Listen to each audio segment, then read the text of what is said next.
Hey everybody, welcome to Culture Doing episode 422 and a half or whatever this is. Is that what this is? 0.5? 0.5. So you're a fan of the 0.5 increment.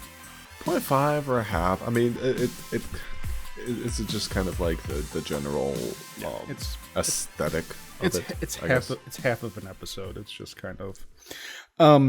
I've come to realize how big this monitor is because if I just go and open up Audacity, look at how it's like it's the just sun. Overwhelmed. And then when I just you don't need the 32-inch monitor. I was gonna say you don't need the extra lights now because your monitor itself lights you. Actually, yeah, that's a good idea. Let me take a look and see what happens here. No, you still need the light. Look at you. Look at you. You look like a pervert now. You'd be like the creepy person on what's it? Chat roulette. Oh, dude, our forays into chat roulette. Did we do chat roulette? I think so, or Chatterbait, one of the two. Well, Chatterbait, we would go. Chat roulette. Chat roulette was where it would get you. I saved that picture. I love it. I put it in, yeah. Alex and I found a reaction image watching Chatterbait together once. Mm-hmm.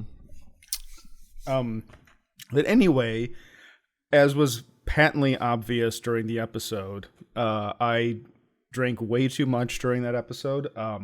It was was exclusively because it was Friday night instead of Wednesday. And Friday night, I just got paid. Well, yeah, and I picked up. I had a bottle of whiskey. I'm disappearing. I look like that floating head from that Love and Thunder movie. Love and Thunder movie? Love and Thunder. Yeah. That Taika Waititi. You watched that? Oh, okay. No. I have sensibility. I watched Ahsoka. Have you been actually watching Ahsoka? Only because Nicholas wants to watch. You know the story. Right. But now that they've introduced Thrawn and the cobbled together duct tape Stormtrooper Brigade, I'm like, I have to see this crap right now. I'm like, I'm already paying for the service anyway, so it's like. I mean, I agree with that. You're locked in for another 5 years or something? How long is your... I think right now it's kind of like monthly or annually. Oh, so you are just paying for it. Yeah, and... Aren't the prices going up? Yeah, I'm pretty sure that they're all jacking up the prices. Hulu's also doing it, and Erica's, I think, kind of getting to a point where she's like, I'd be fine getting rid of Hulu. Or eventually the plan is that Disney's either going to convert everything into just Disney Plus and have like an age grouping where it's like, this is going to be the stuff that's, which is kind of funny because they already have Deadpool on Disney Plus, so it's kind of irrelevant. Or the news story is that I've heard is they possibly might be selling their stake of Hulu to whoever CW is or whoever CW is owned by, which I don't know, it's probably some guy in like Ontario or something like that. Who knows? Why would anyone buy that when it's just Nexstar Media? Oh, Nexstar. Oh, they own like a bunch of like owns affiliate stations all over the place. Nexstar. It's like the CW, yeah, basically the CW. 75% ownage by Nexstar, then 12% CBS. Ownage. And then Warner Brothers. So the thing is that the only reason that Disney would want to sell Hulu is because they owe Comcast, $25 billion or something? Fox. They owe Fox $25 billion? They owe everybody $22. I thought they bought out. Who does Disney owe money to for buying? Your name probably will pop up too. Everyone's name is on that list.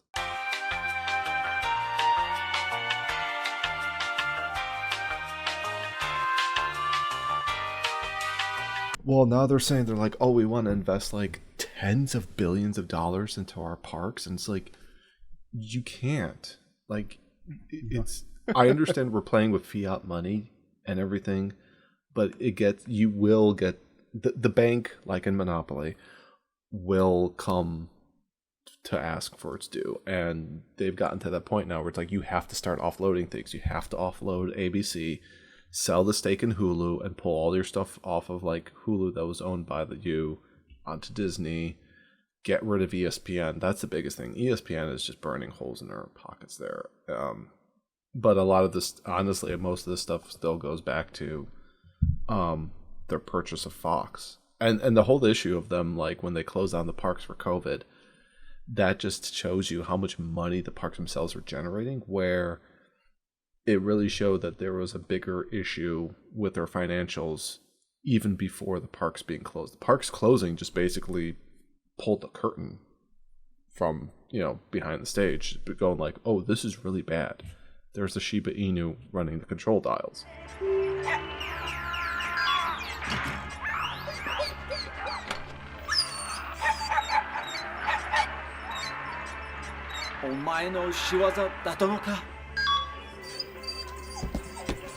Speaking of weird financials, Alex, did you see this Microsoft leak about how Microsoft wanted to buy Nintendo and Valve? I've heard about that. Was this in tandem with the supposed leak about the new Xbox canister? These that looked like it was made by Amazon. These were all. Wasn't it more like a? Or it looked like the Apple computer. The trash can. The trash can. But this also reminded me of one of those like the Amazon X things. Tube. X Tube is what they're calling it. It looks like a home humidifier unit, or one of those purifier units. It does. It does look like that. Here's the other thing. That Nintendo, what is it, Series X or whatever? I'm guessing that's a giant cooling fan or something that's circle. It reminds me of one of those Mitsubishi AC boxes.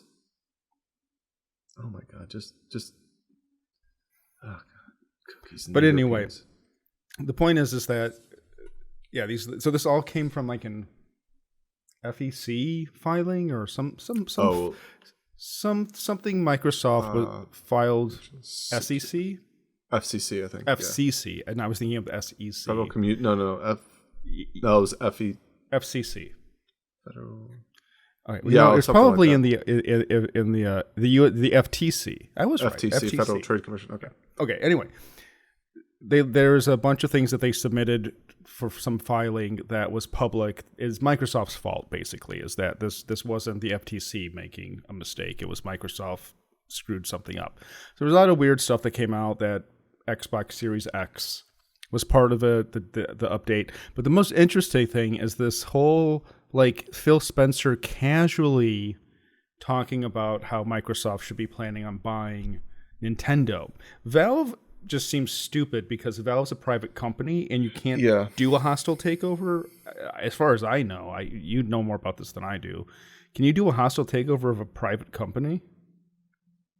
You could. But I thought you had to like buy up shares and Well, if it's a private company, there's really not actual shares. That's what I'm saying is how do you hostily take over a private company? You pretty much just offer them like an exorbitant amount of money along with any type of additional things that like it was Lucasfilm would be an example, I suppose. I don't think Lucasfilm itself was like a public company. I think No, I'm okay. It has to be a public company. Oh, okay. That's my point is that if there's no board, you can't. A hostile takeover is when you buy up shares until you own the company. Isn't that, from my understanding, as someone who doesn't really know what they're talking about? Yeah. I thought a hostile takeover is you go to the board and try to buy the company, and they say no, and then you say, well, I can get enough shares from your own shareholders. Your shareholders. Yeah. I can buy out enough people where I end up owning your company anyway, and that's why it's like hostile, rare. I guess in that sense, like that. But in theory, you could kind of do the same with like a private company. Like if you just keep offering.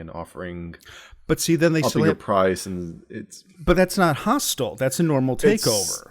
Hostile takeover is where you undermine the company, the people running the company by buying up shares. Whereas if you just offer enough money eventually to the owners and say, okay, $1 billion, is that enough, Valve? And Valve's like, no. And then you say $20 billion, and they say, yes, cha-ching.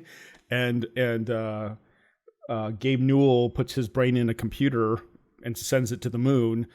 I feel like Microsoft's really starting to take a page out of Sony, in which Sony's money-making division now is just PlayStation, and Microsoft's is really, I guess, Xbox, or the development portion of it, because I don't even know. I don't even know like how many people own Xboxes this current generation compared to PS5s. I'm I sure just know Switch is like it's significantly less miles ahead. Significantly less than PS5s. So this is from an email exchange. I'm not sure who Takeshi is, but 6ix9ine. Takeshi, I totally agree that Nintendo is the prime asset for us in gaming, and today gaming is our most likely path to consumer relevance. I've had numerous conversations with the lieutenant of LT. What would that be? In CEO talk. LT in office position.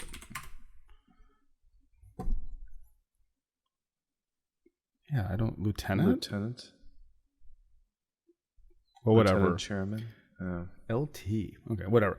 The LT of Nintendo. Is Nintendo structured like a military now? Further up there, it's a third paragraph. Commercial Chief Marketing Officer Takeshi Numoto. Yeah, but what does LT stand for? Takeshi, he's not... He's a... This is a Microsoft guy. Okay. Yeah, no. Oh. He's talking to Takeshi. The LT of Nintendo. Anyway, this is too much time on the LT of Nintendo. Maybe Lieutenant. I've had numerous conversations with the Lieutenant of Nintendo, sir, about tighter collaboration and feel like if any U.S. company would have a chance with Nintendo, we are probably in the best position. The unfortunate or fortunate for Nintendo situation is that Nintendo's sitting on a big pile of cash.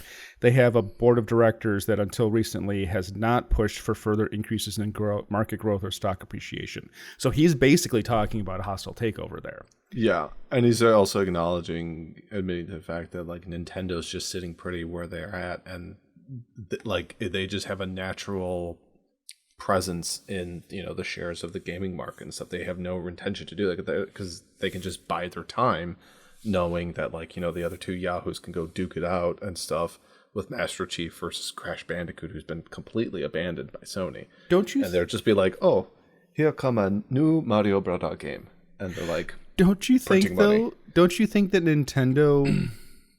Don't you think shouldn't Microsoft know that buying Nintendo would just kill Nintendo?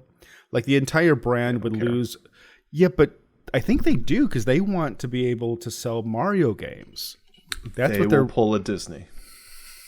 And just run it into the ground like Star Wars and Indiana Jones and Willow. What else does Lucasfilm have? Abatap? That's not Lucasfilm.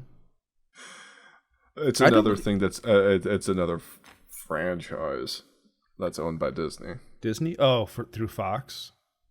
Got it. Okay. Although all the other ones that you mentioned were actually owned by Lucasfilm. Right. So. Well, that's what I'm saying. Pixar. Well, everything that Disney has touched in the last 15 years, they've run into the ground. So, anyhow. Especially the 15-year-olds. Microsoft Board of Director member Value Act has been heavily acquiring shares of Nintendo, and I've kept in touch with Mason Morfitt as he's been acquiring. It's likely he will be pushing for more from Nintendo stock, which could create opportunities for us. See, they're trying to steal Nintendo. Mm-hmm. Our board of directors has seen a full write-up on Nintendo and Valve, and they are fully supported if either opportunity arises. Here's the problem, though, with their plans, and I kind of wonder if this is something that they hopefully have enough forthright, but at the same time, I'm talking about Microsoft. Have you seen their current console? If they were, in a sense, to go and purchase Nintendo, which is one of the very old-school stoic Japanese corporations doing the way they do, where they're like, we make consoles and we have our first party proprietary IPs for it.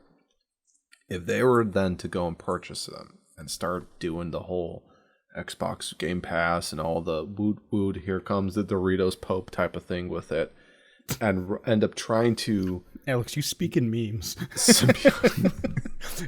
You are like the Star Trek guy. I know. Great episode. Chris Chan, When the Mother Fell. Uzani, his army with fist open. His army with fists closed. But basically trying to take Nintendo's company and creative culture and somehow merge it with their own Microsoft, that's where the problem's going to be. The smarter thing would be to basically, if you were to purchase them, you just own them and they're kept completely separately from themselves. And if by doing so, though, you also get the double-edged sword, which means then what are they going to be doing in terms of a system? I don't think that they would allow them to have a competitor console unless, of course, Nintendo basically just ends up creating their own consoles and then Microsoft kind of just fades out of the sun with their own company consoles. Because if you've seen what the current ones are, it's just basically it's not working anymore. Or they are like, hey, we're going to have the Microsoft console be like the living room stationary thing, and then Nintendo's going to have like the portable handheld type of thing and stuff like that. I think it's interesting that they are still supporting, after buying the ZeniMax, that they're still supporting PlayStation. I wonder if that's a limited time thing where they're going to support PlayStation through the next Morrowind, and then it's going to be entirely first party, Xbox exclusives. Yeah, I think the thing is that it might be something where we go back to, the console wars become console exclusive games like we used to see back in the day, as opposed to something now just being like multi-platform, developed for consoles and then ported over to PC or whatever the thing might be. Also, the thing is that, if you're making a game, why are you going to specifically limit it to 2 of the 3 parties, knowing full well that people who own a different console want to play the game? And it's like, are you not trying to make money? That's the biggest thing that I can't quite understand. Well, because they want you to buy their console. That's the whole. That's the point of exclusives. Yeah, and I think the problem with that now then would come into play would be that why, quite frankly, there are people that go and buy a console specifically for one type of game. More often than not, I would say it's probably because of, probably a Nintendo game like Wind Waker was definitely, like I've told you, like if I had to buy like a Nintendo, like a Switch, it would definitely be because I'd want to play Wind Waker and stuff.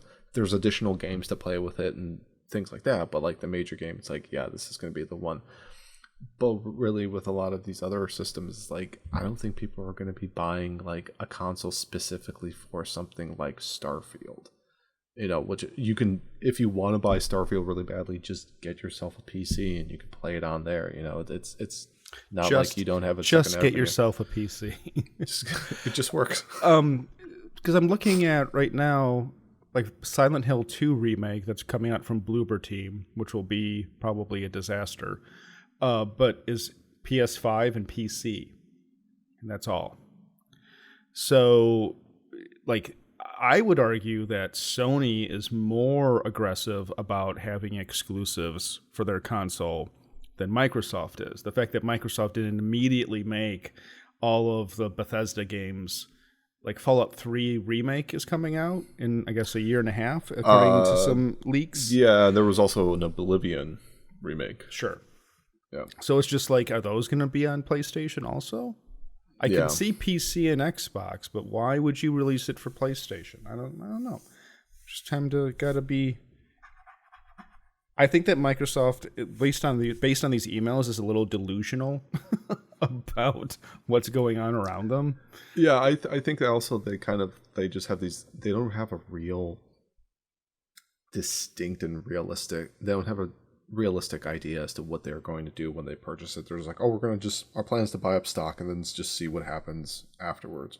Because we've seen many cases before in the past, even where larger studios and publishers would buy up smaller ones and just eat them up and then do absolutely nothing with. Like EA is a fantastic example of something like that, where there was this infograph one time I saw where it was all these studios that EA ended up purchasing over the past several decades, and you've never, like, after they bought them, they basically just close all up, and you never hear anything about them afterwards. And then they end up releasing these crummy games that have legacy names like Command and Conquer, where it's like, oh, Command and Conquer is, it's this mobile game. It's like, just so they can own the IPs. If if Microsoft buys Nintendo, I feel like it's gonna. Have you seen the meme of the cat? It's gonna be a sad day. The cat with all of the hot dogs, and it says, "After a lifetime of hard work, I've acquired all the hot dogs, but I'm still unhappy." That'll be Microsoft. It'll be Phil Spencer on his throne of dead studios, and being like, "How come nobody's still? We have a complete monopoly, and people won't buy our games." Yeah, it's gonna be like it would be basically like the was it the Iron Throne or whatever the throne was, Game of Thrones with all the swords, but this version would just have all these like box art from all these like games and studios and stuff, and it's just like top of the world, mom, and now it's like I've got nowhere else to go. And Valve, which is just delusional. There is no way, especially because Gabe Newell hates Microsoft so much that he's literally trying to force the industry into switching to Linux to play video games. I mean, arguably the most interesting console that's shown up over the past 5 years is the Steam Deck, which is running on Arch Linux. So, and they've put a ton of time and money into that Proton compatibility layer. So I don't think that Gabe Newell would be like, yes, I'd love to. He doesn't need more money is the other thing. It's sort of like, you can't tempt someone like Gabe, who I assume is one of the only owners of the company, because is Valve a private company? Valve is a private company. Okay.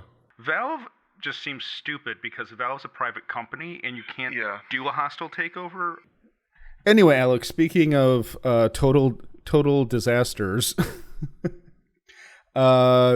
this is Canada. from. Well, this is American made. This is San Antonio. The F-35? San Antonio. Oh, San Antonio's gone downhill. All the cities in Texas have just gone. San Antonio Charter School. Alex. Hi. Hi, miss. Howdy, ma'am. San Antonio Charter School using specific hall pass for students on their menstrual cycle, sparking outrage among parents. Quote, they think it's a violation of their privacy. We're not giving out brown passes for when you need to poop, one mother said. Well, there's also yellow passes. Well, I don't know why. Okay, is she wearing a sleeveless tuxedo? I'm sorry. I'm just. Yes, she is wearing a sleeveless tuxedo. This is MILF talk on Culture Doom. Can I play this? Let's see if you can hear this. New at 10, charter school parents outraged. Can you hear that? Yeah, I can hear her. So we're gonna reading's boring. So let's just listen to what they have to say here. Tonight, they say a school policy singles out students who are on their menstrual cycle. The charter school says it put the rule into place due to a, quote, long-standing problem of abusing bathroom access, end quote. KENS 5's Alicia Nieves joins us live. And Alicia. Sorry. Are you okay over there? I thought I heard a zipping sound. Yep. Actually, no, I'm wearing athletic shorts, so it's more stealthy. Okay, nice. So would you like go through the leg or up through the waistband? Oh, I just whip it all down. Oh, you just go.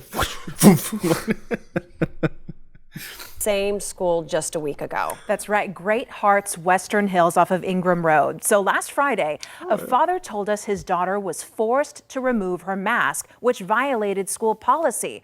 Well, just days after that, more parents called us about this purple pass policy, which they say it's a rule only in place at this campus. Okay, it's a purple pass. It's not a red pass. So this mom over here is exaggerating a little bit.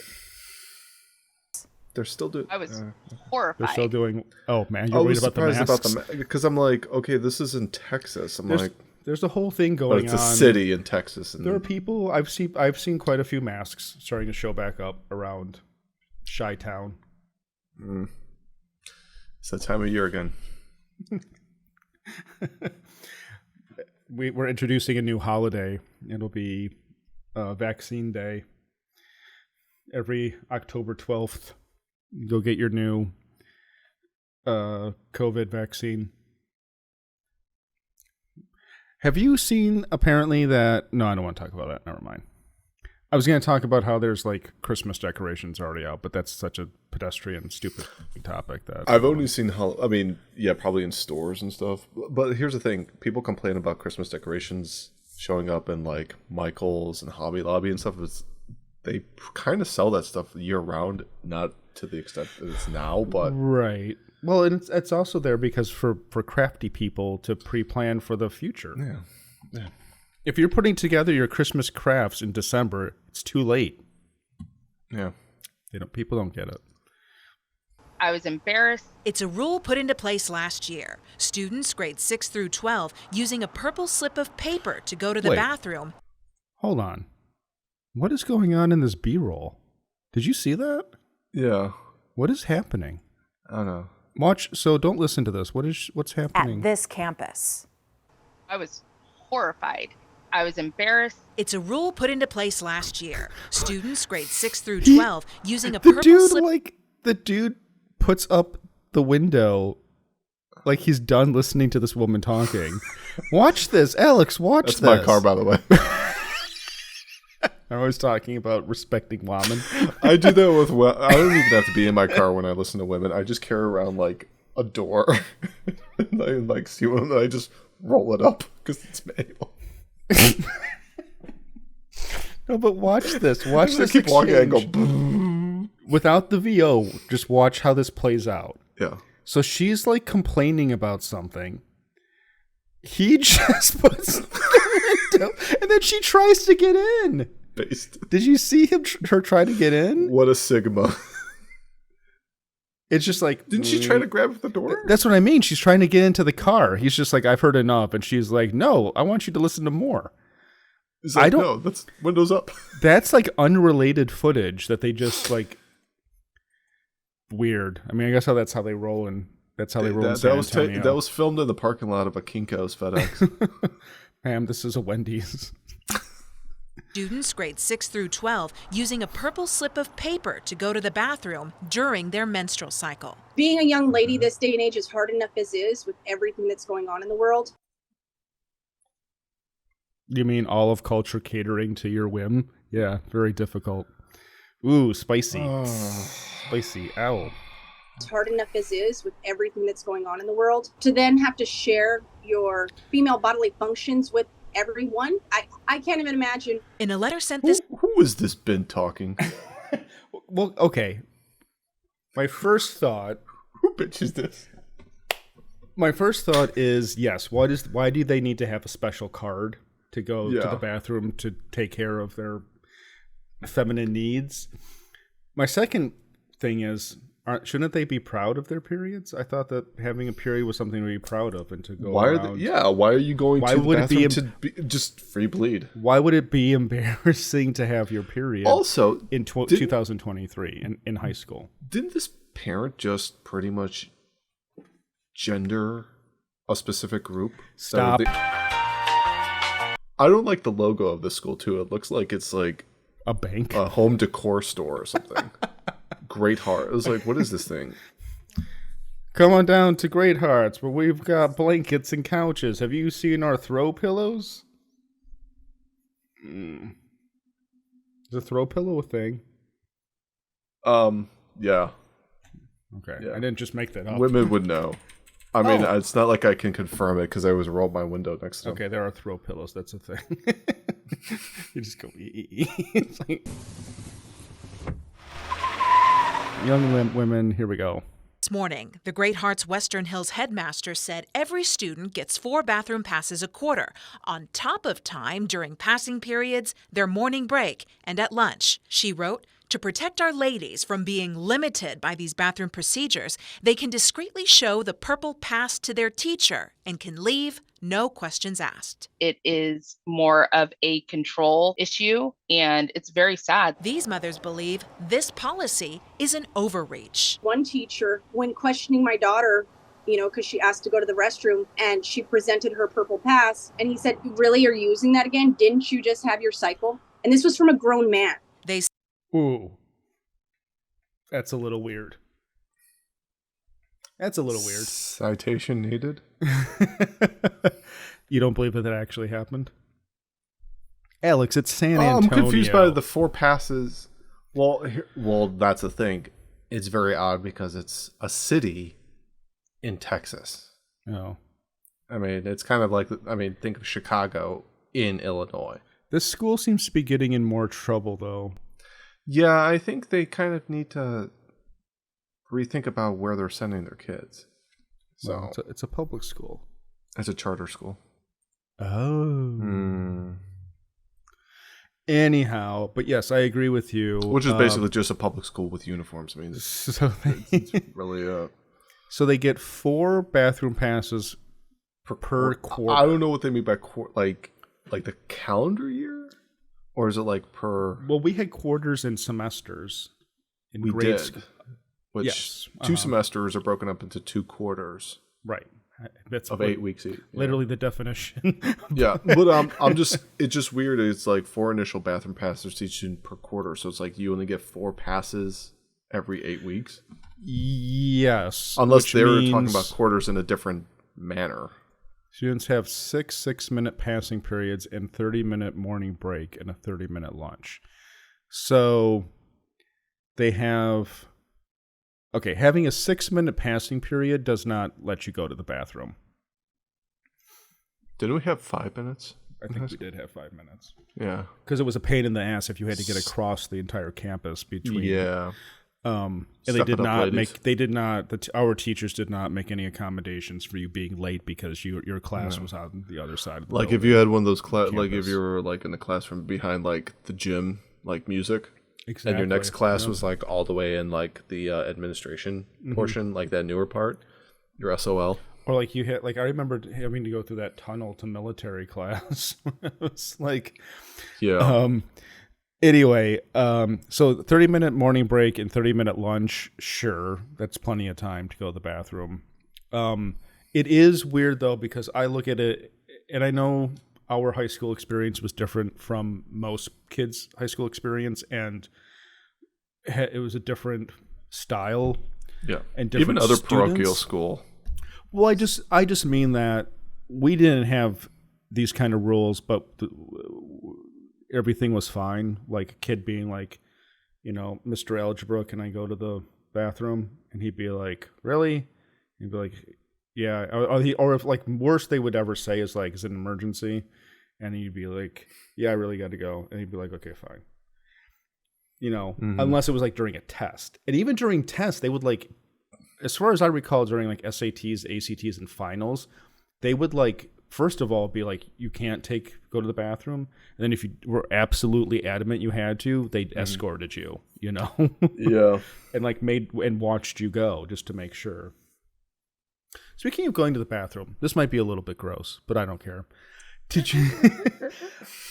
There's a bathroom at work where the urinal is like too low to the ground because there's only one urinal.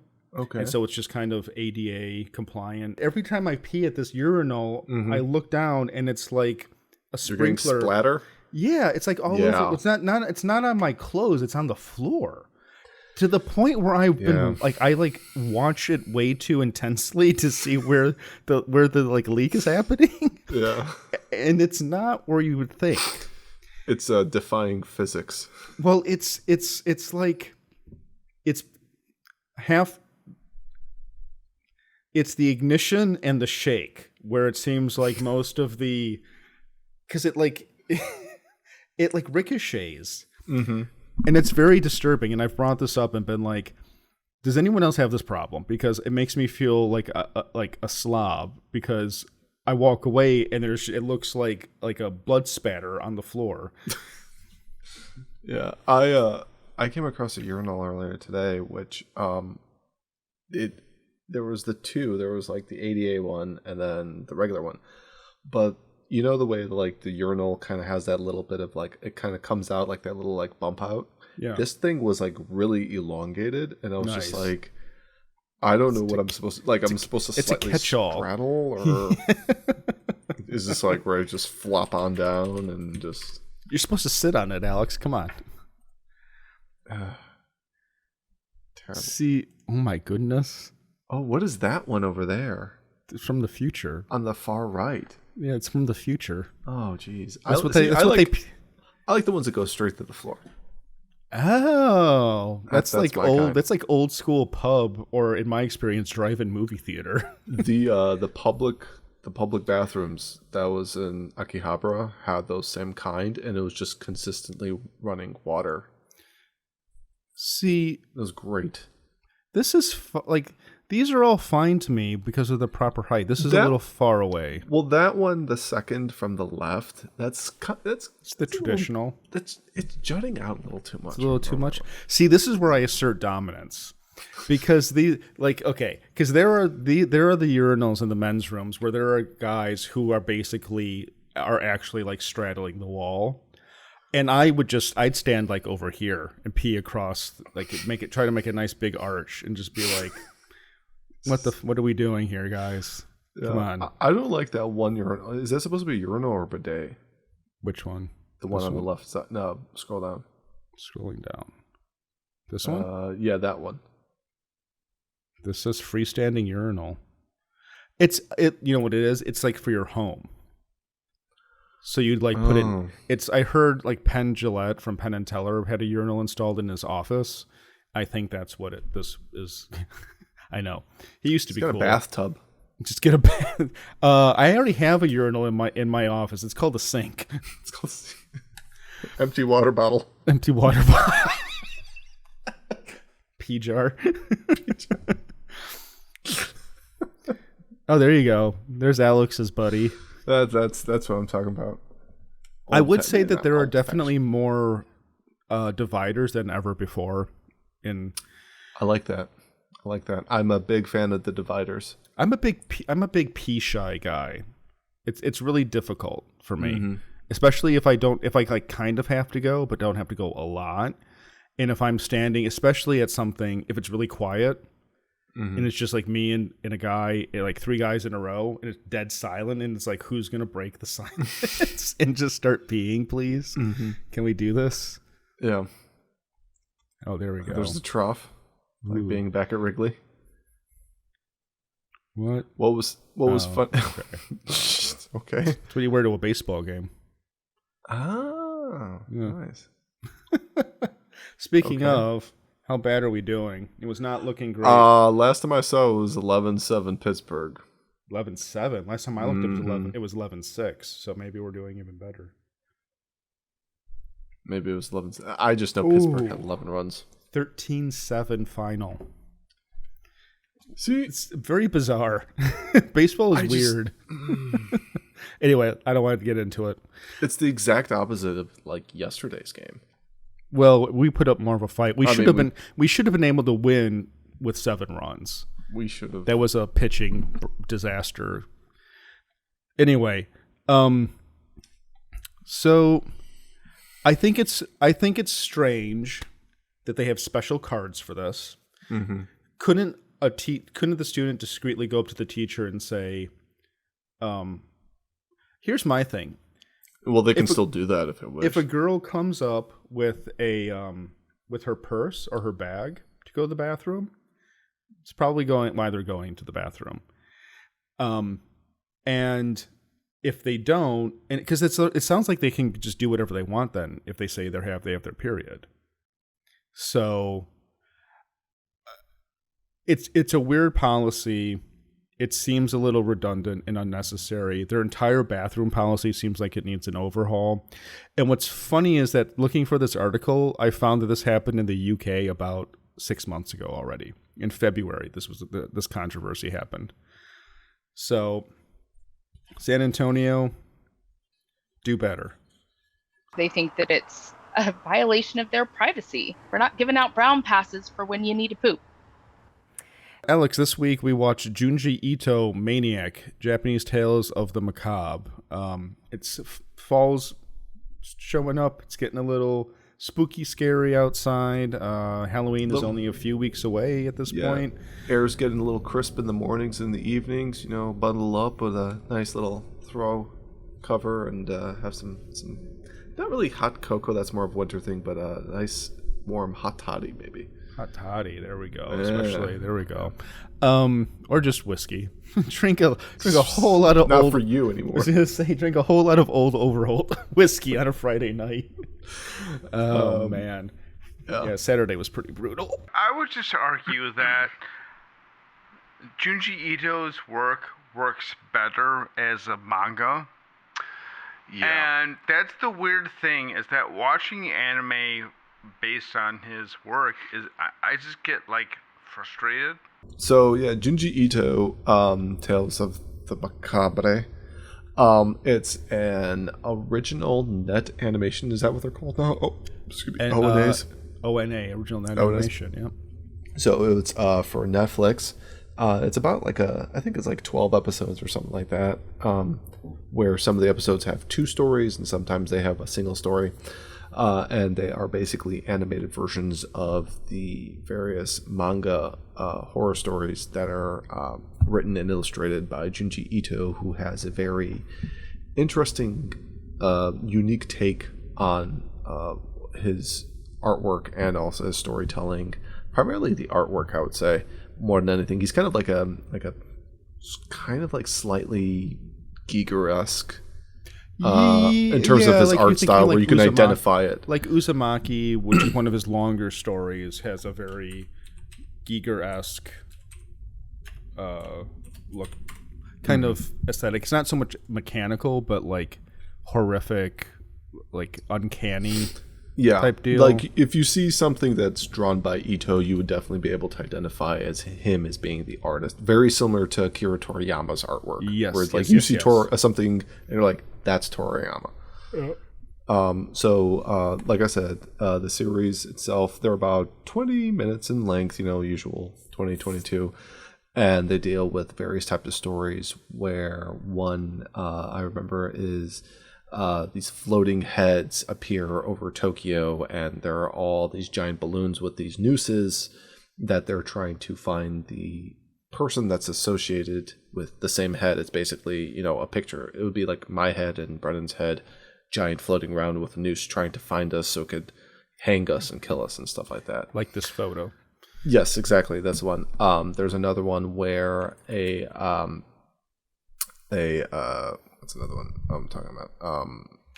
There's one about the giant, these weird kind of there's a mummified body that's been layered over with all these layers of sediment and things over the years, and the person who discovered it finds out what the reason for it is, and there's this thing that goes on with his family, and then the mother gets a little kooky and stuff like that. Well, that's one of my favorite. So I feel like Junji Ito's work functions better as a manga.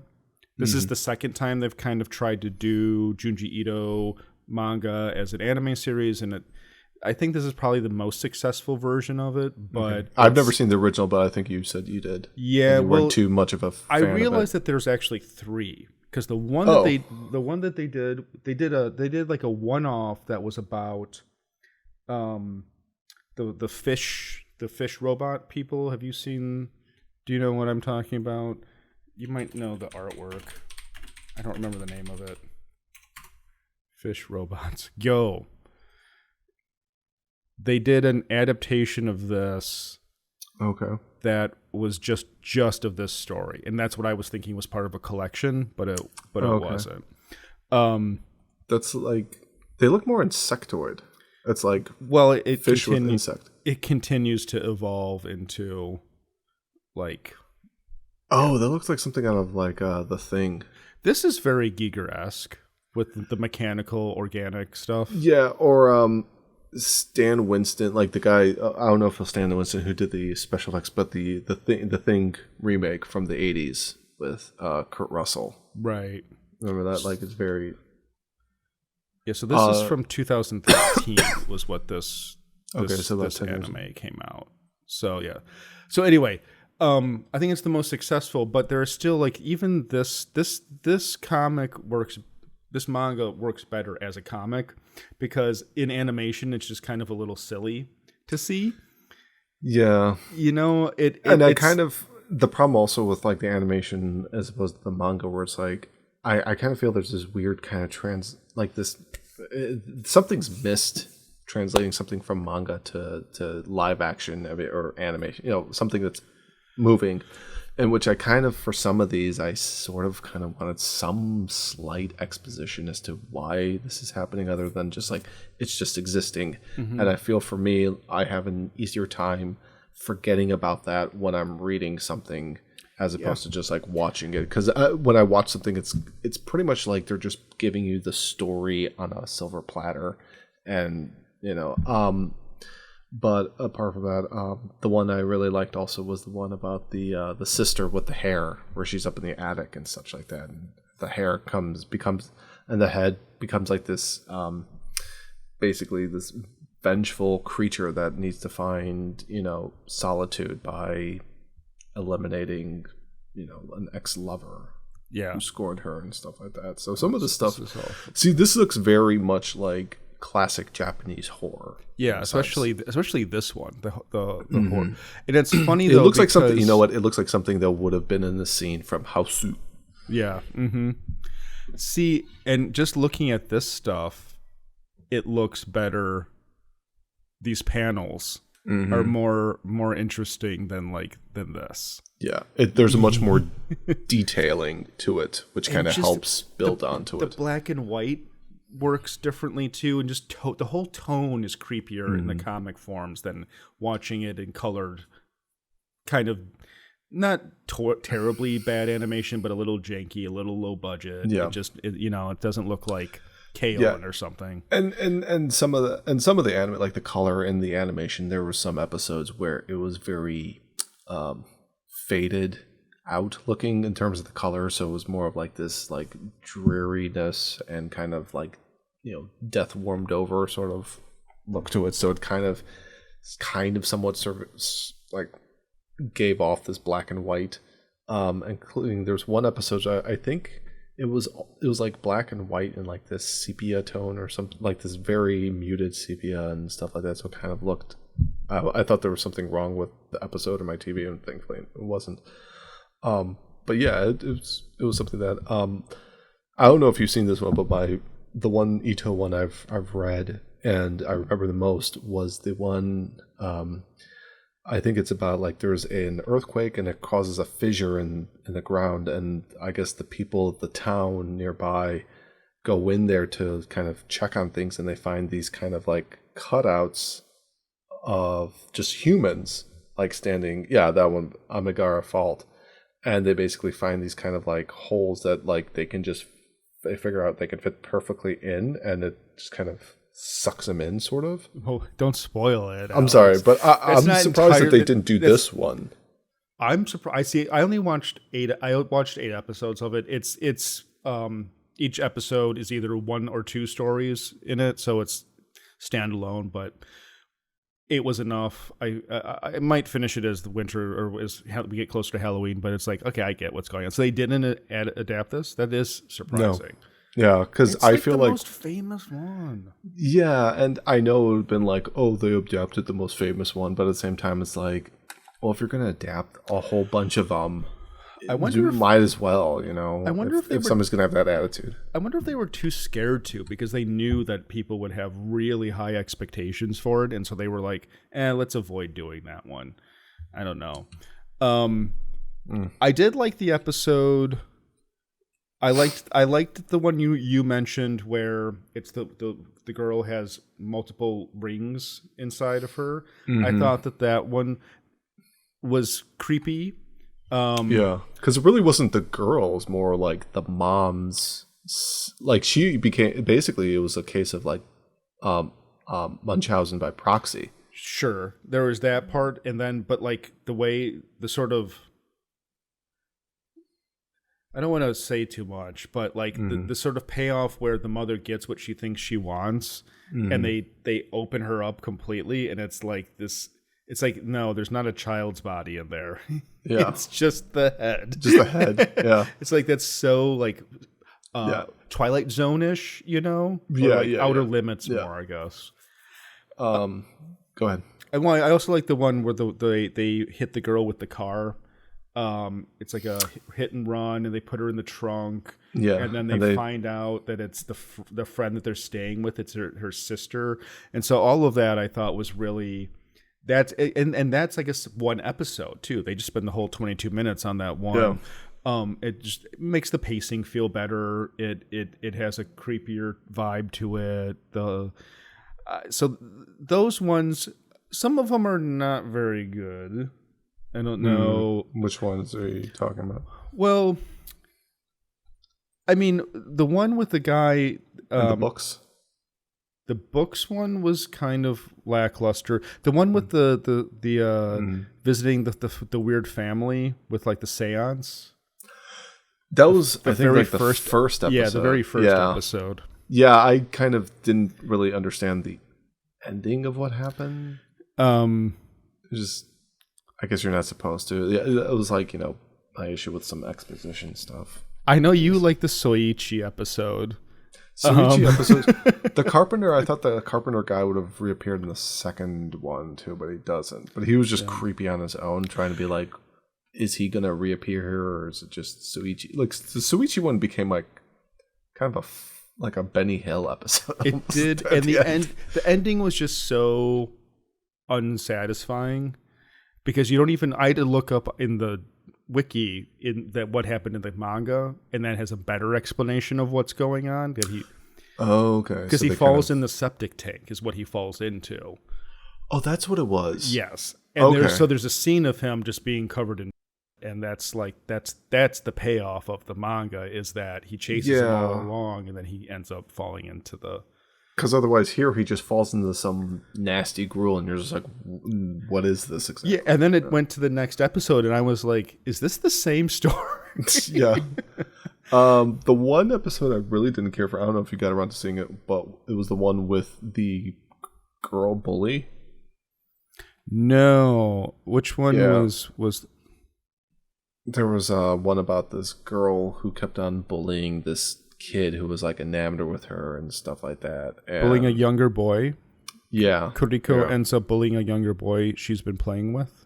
Mm-hmm. Does that sound right? Okay. Yeah, that's the one. And something happens where eventually, years down the road, he gets enamored with her and stuff and is able to like swoon her and stuff. And they get married, have a kid. And then she kind of gets a little kooky because the kid looks like the dad and kind of starts doing the same stuff, like, and she just like flips out and like basically dresses herself up like she did when she was a kid, and she starts bullying the kid, like her son and stuff like that. And I hated it because I'm like, this bitch needed some comeuppance, and it's just like it was like a perpetuating of the same bullying. I don't know, like it does. I don't know, probably because I have kids myself. So it kind of touched off this weird. You got all defensive. You were I'm just like, this needs to get hit by a car or something. Something should have happened where. Well, if you want a version of that, the Tom Ford film, actually, Nocturnal Animals, has a lot to do about a relationship. The designer? where, Tom Ford has made 2 films. I've only seen one of them, Nocturnal Animals, but it was quite excellent. And it's it's shockingly, it's like, it took a gay man to make a movie that's really aggressively judgmental of a certain type of woman. Like, in a straight relationship, like, dude pulls no punches being like, this woman is awful and we're going to get revenge by the end of this movie. And it's just like, interesting little movie you got here, Mr. Ford. But yeah, one thing I did want to mention, and maybe we can watch a few of them at some point in October, is there's another series called Yamishibai, which is another Japanese horror series. It's not based on anyone famous or anything like that, but it's they're very short episodes. They're like 5-minute episodes, and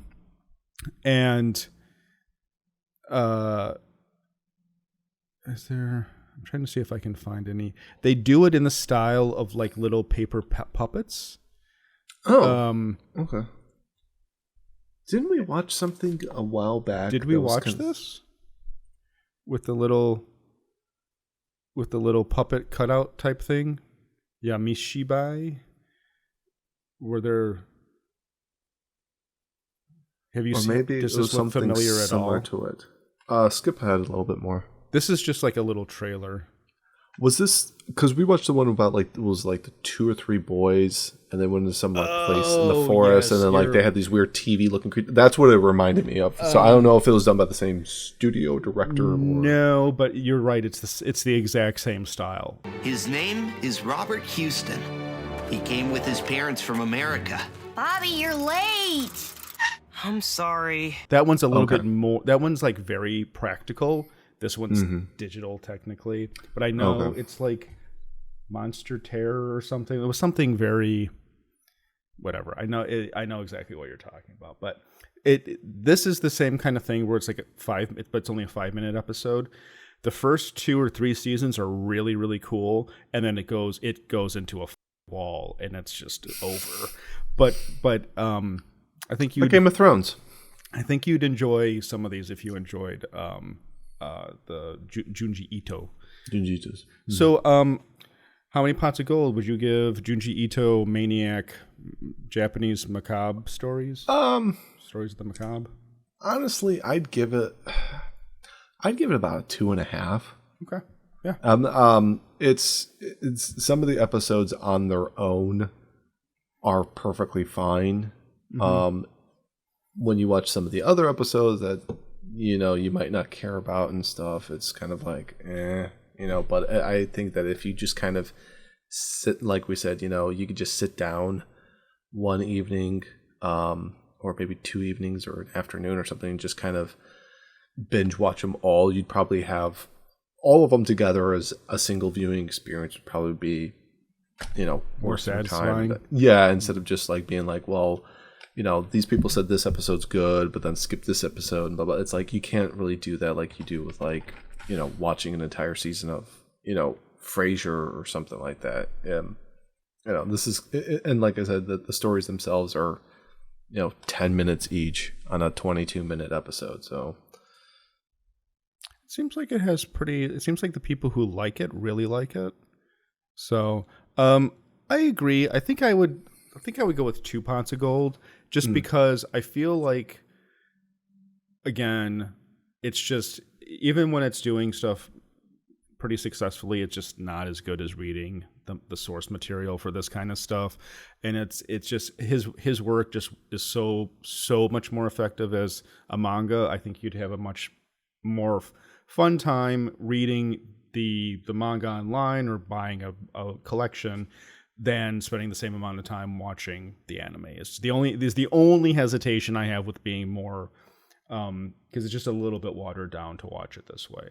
But if you've already read the manga, I'd say give it a whirl and see if you enjoy their interpretation. I think it'll be a mixed bag for most people. Right. So, but I think that about does it for this installment of Culture Doom. Would you do me a favor and wrap up this episode? Certainly. Thank you very much for tuning in with us this evening. This is one of our shorter half episodes of Culture Doom. Otherwise, every week we post on Mondays here on YouTube. I'm losing my train of thought here. This is terrible. We post every Monday at noon. Every Monday at noon. So if you enjoy us, do what you got to do, which all the big names want you to do and stuff. Otherwise, just enjoy whatever we're presenting and go back in some of our older archives and stuff like that. Even culturedoom.com? .com. It says right there. Oh my God. Anyways, on behalf of Brendan, this is Alex. I'm going to be watching it. Until next time.